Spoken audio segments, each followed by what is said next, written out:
Hello, and welcome to Erika's Cozy Stories. Tonight, let's take a slow walk together through a small town square just as the shops are closing for the night.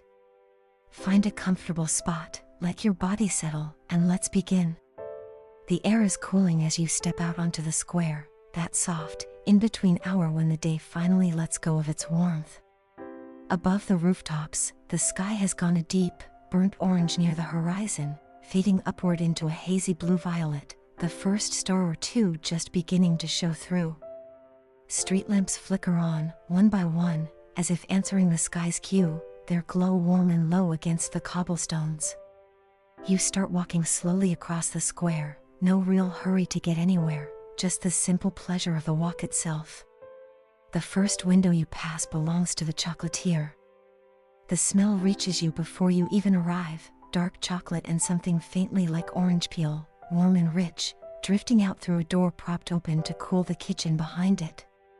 Inside, you can see a woman in a white apron carefully covering trays of truffles with wax paper, dusting the last bit of cocoa powder from the counter with a small brush. She glances up, catches your eye through the glass, and gives a small, tired smile before turning back to her work. You linger a moment longer than you mean to, breathing it in, before continuing on. Through the glass, you can see rows of chocolates still cooling on their trays, some dusted in cocoa, some dipped and left to set with a delicate shine, little clusters of nuts pressed into a few before the chocolate fully hardened. A small chalkboard sign near the door still reads today's flavors in looping handwriting: sea salt caramel, hazelnut praline, dark cherry, though the shop itself has already gone quiet for the night. Next, the tailor's shop, tucked between two taller buildings, its windows softly lit by a single lamp left burning over the work table.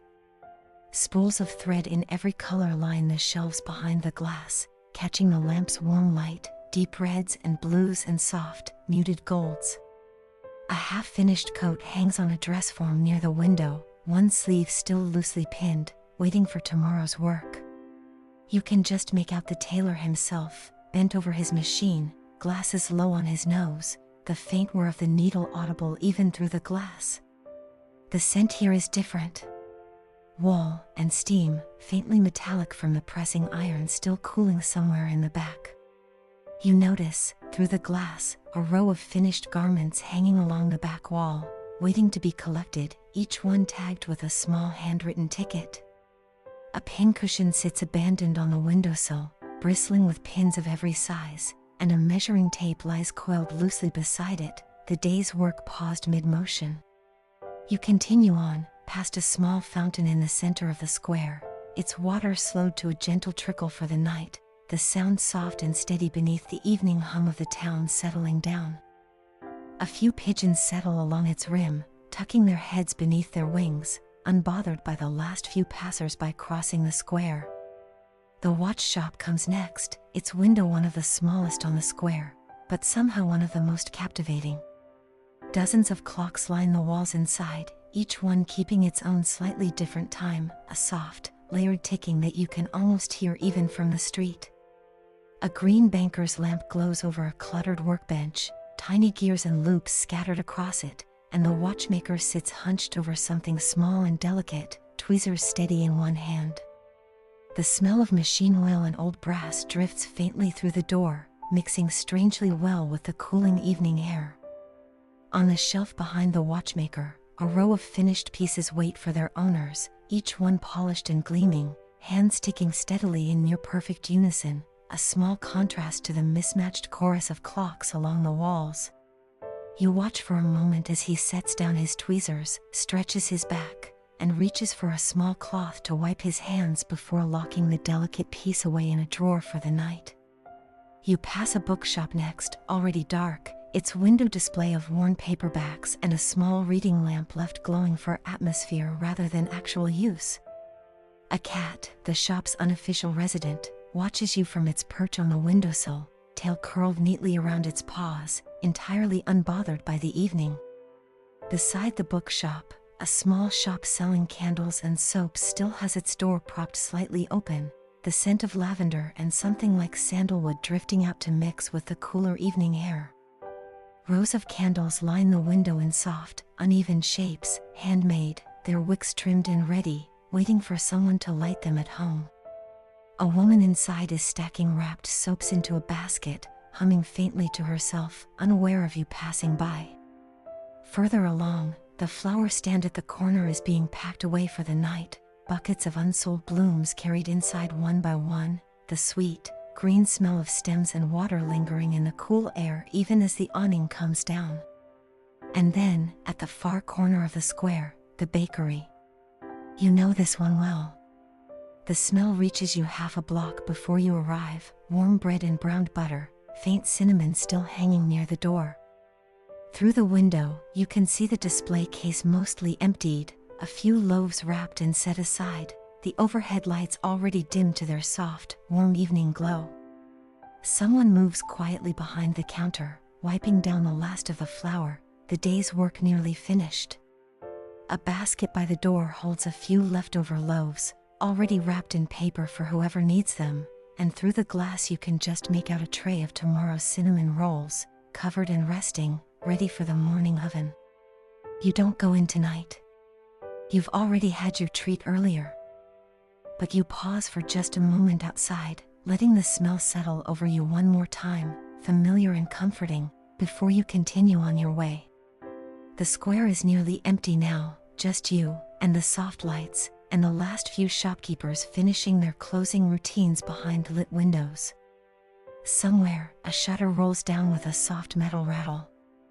Somewhere else, a bell jingles as a door locks for the night. You walk on, past the edge of the square, onto the quieter street that leads toward home. The air smells different here, cooler, cleaner, a hint of green from someone's garden, the fading warmth of the pavement beneath your feet. Above you, the sky has deepened further, that last orange glow now just a thin line at the horizon, the blue-violet overhead deepening toward true night.